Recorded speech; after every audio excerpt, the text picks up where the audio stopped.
Míg szeptember 11-e az Amerikai Egyesült Államok történelmének egyik legjelentősebb gyásznapja, a kelet-spanyolországi Katalónia tartományban a nemzeti összetartást, az úgynevezett Independencia ünnepét tartják valamennyi nagyobb városban.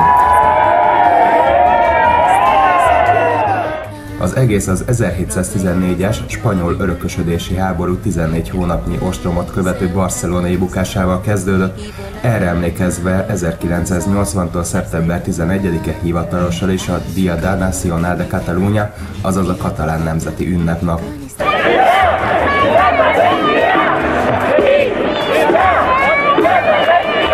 Ezen a napon, aki csak teheti, a nemzeti színekkel felöltözve a katalán fővárosba, Barcelonába utazik, vagy beáll abba az 1500 kilométeres sorfalba, mely a Pireneusok francia határától a valenciai tartomány határáig tart.